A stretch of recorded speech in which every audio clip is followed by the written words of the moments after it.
Have you ever wondered why, I told Elle, be careful, because if we keep singing, I'm not going to get through this whole talk tonight. But have you ever wondered why when he starts to sing, we all stand up and sing too, when we would never do that at home? Or the same reason why, you go to a movie, you see a comedy and you laugh, but not when it's on your iPad or when a team that has the momentum, can't miss a shot. Behavioral scientists will call that emotional contagion, that our feelings are profoundly influenced by the mood in the room. We're social creatures, right? And when we're together, how we feel is affected by the other people in the room. So what does this have to do with leadership? I'm just going to give you just four things that I want you to consider. So remember what Bob said yesterday about turning theory into action. Now, none of these insights are rocket science, but I don't think they're instinctually obvious either. So undergrads, get out your pens and paper or your phone. It's actually okay to do that because I'm going to give you these four things, which I hope at least one of them will be useful. First of all, anyone remember what I shouted out during the presentation yesterday? Leadership is choices. Close, really, really close. It's very good. You got the first two words right. Leadership is about change. Leadership's about change. Yeah. So this is where emotional contagion is so instructive. So imagine yourself for the moment in the locker room in Lake Placid, 1980. I don't think Evan Terry has to try that hard, given what we saw earlier tonight. But Herb Brooks, who was the coach of that miracle hockey team, walked in there prior to playing the Soviets and could tell his players were experiencing a collective feeling of doom. It's something he felt too. He admitted they had maybe one shot in 10 to win that game. But despite that feeling, with conviction, he told his team, "You were meant to be here. Take it." That is summoning change, despite having the same feelings and experiencing the same pull of inertia as everybody else. Change can happen in private moments too. I'll tell you another story. Jim Swanky fired me from the Executive Council. He called me, acknowledged I'd missed a few meetings, and for good reasons, and we both understood. But said, "You're always welcome here and can come back, but I think it's probably best for you to stand down." Now, I've worked with many board chairs, but Jim did something I have seen so many others, including prominent people I've worked with, hesitate to do. Ask a board member who was not pulling his weight to go. And he did it with empathy and friendship. He took an action that led the Executive Council through a change in membership, and me through a needed change in priority. Leadership is about change. Number two, reject the false choice between leadership and management. You need them both, and they're equally important, even though they're not equally glamorous. Harvard Business Review researchers have said, we used to accept that leaders could be great visionaries or great operators. No longer. Organizations need their top leaders to be able to do both. John Cotter put it like this: leadership is about change, management is about complexity. Having a plan, socializing your plan, following through on your commitments, turning change into results, and delivering. We have all experienced this story. A person is brought in with a big title, great fanfare, and they go to meetings. And they say a lot of stuff.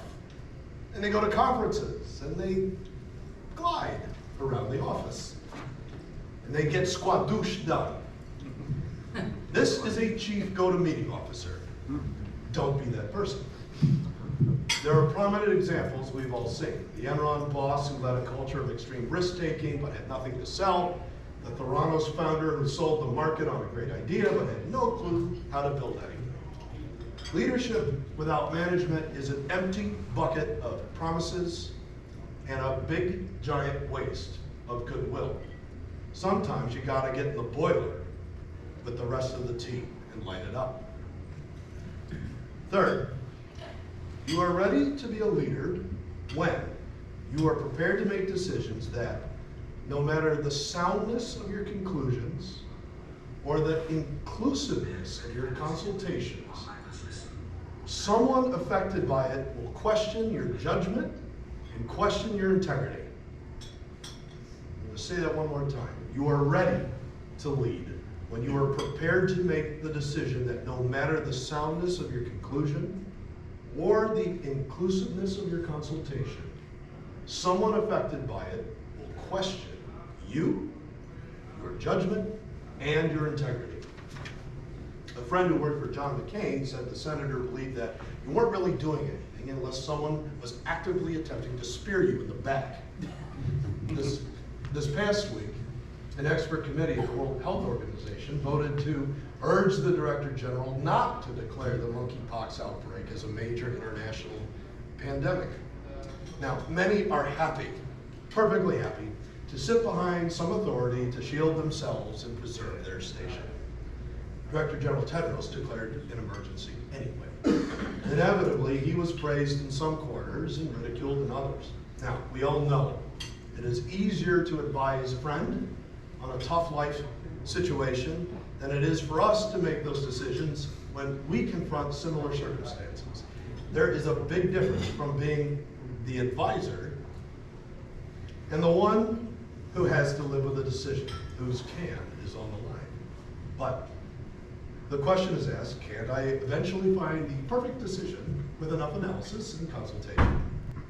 Often, no.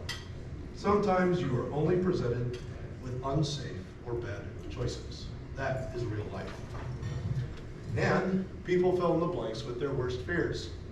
You'll often hear it's about your lack of communication, but often what they're really saying is they want you to explain why to them, why they should put the resolution of their anxieties in your hands. A dear colleague of mine at the foundation was a huge advocate of our diversity and equity aspirations. She had terrific ideas, and I suggested to her that she should chair one of our work groups. She had never done that before, and you could see the hesitation. Suddenly, being the leader rather than a suggester made this real. But she was ready. She was ready. Because leadership is about change. My fourth point, you have to get the right people around you. You have to get the right people around you. Stephen yesterday asked you to identify who's influenced your journey. Those are the people who have helped you change. Someone gave me great advice to identify roughly 3 to 10 people. I don't have to tell them who they are. Who, in my life, whose opinions really matter to me. Only those people should have access to my self-esteem. Everyone else is just data. Now, I'm not suggesting that you substitute someone else's judgment for your own. Don't do that. But find the people who you can ask, am I wrong here? And if they confirm your conclusion, then that will give you backbone.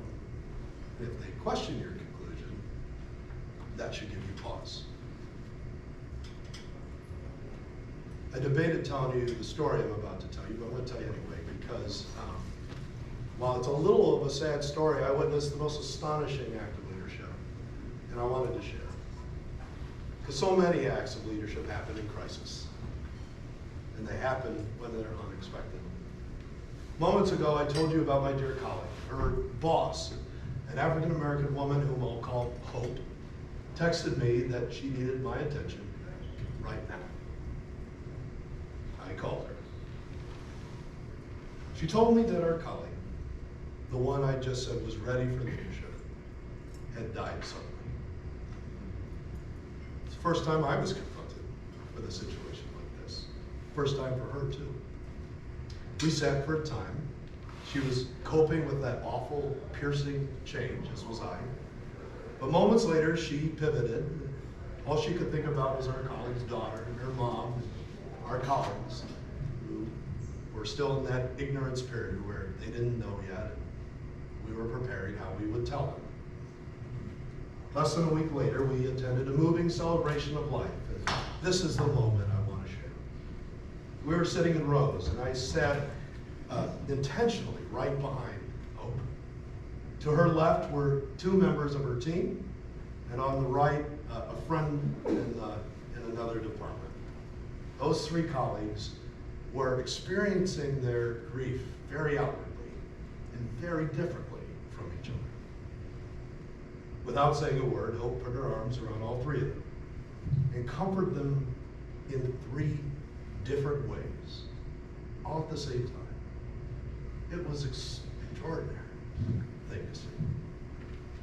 I knew her heart was breaking, I'd seen it. And yet her grief, with all the emotional contagion in the room, with everyone quite understandably lost in their own thoughts, I saw Hope take action to help her friends cope with their new reality, their changed reality. Leadership is about change. So, I see your stunned faces, and perhaps you're dismayed I would bring such a sad story to our celebration, and I think Jeremy's going to give me now the same talk that Jim Swaki gave me. But you see right there, your smiles and chuckles. We just changed the room there too. Leadership opportunities are presented all the time. Most of them are subtle. You'll have them at your table tonight when I'm done, because you can talk about this. Maybe in your conversation, it will lead you somewhere unexpected. Great friendship, a new opportunity, something insightful to learn. I will tell you that the research says that the feeling with the most potential for emotional contagion is joy. People seek that, and they appreciate leaders who can recognize when it's absent, can take action to ignite it, and make that spread. So, let's celebrate some of them now.